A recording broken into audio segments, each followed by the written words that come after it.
As a fan of Rogue and Gambit, I am heartbroken by Unbreakable X-Men #1 by Gail Simone.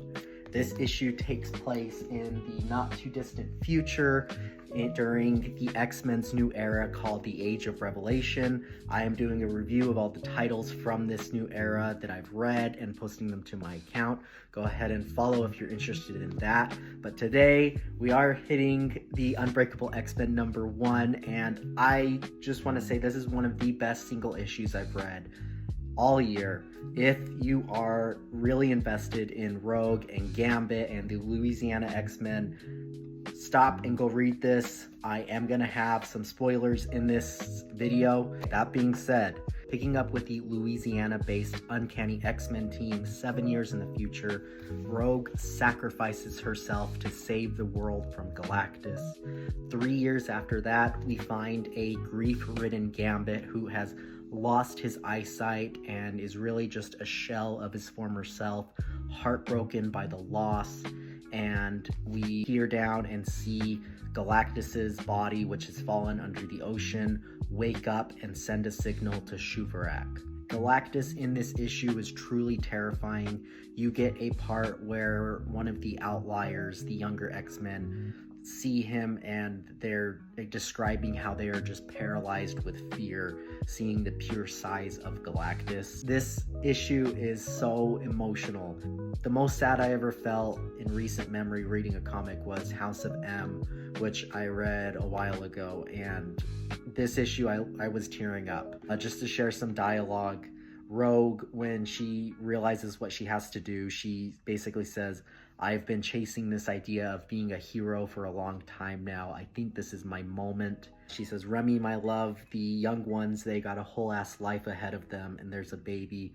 Go, please." And Gambit just begs her. He tells her, "You better come back." As she's up in the air fighting Galactus and she realizes what she has to do, she just says, "I've been lucky, but I know I'm not gonna survive this. I'm sorry, Remy. I'm so sorry." And she sacrifices herself. And Gambit's reaction is so sad. In the rubble of it all, Gambit just says, "Rogue, Anna Marie, Rogue, come to me." He starts yelling. He's like, "Please come back, come back. What's happening? Where's Rogue?" That's all he cares about. And you have Ransom there trying to hold Gambit back, saying, "Remy, my friend, please don't turn around," because Rogue has basically turned into a statue behind him. And he turns around and it's just as every day since then, I just about wanted to die. And it's just a montage of Remy throughout the years being consoled by different X-Men. You see the funeral, and I really give a lot of props to Gail Simone and all the writers on this for taking grief seriously. I mean, a lot of time you see characters die in comics all the time and it seems like it means less, but the way she really writes Gambit and how this affects him, it's very seriously done, and it's done very well. A few other things, I really liked seeing that one of the earlier storylines, which was the Dark Artery, which was a very fun sort of Halloweenish story that Gail Simone wrote for the Uncanny X-Men earlier this year, goes full circle with Galactus channeling Werneck, which we read about in that story. Getting to see some of the outliers from the current Uncanny X-Men run, who are kids today,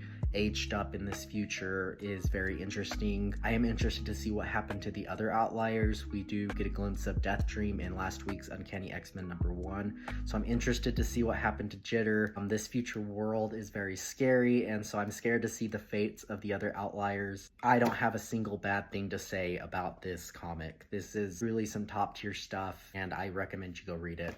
7 out of 6 Snicks. I can't say enough good about this.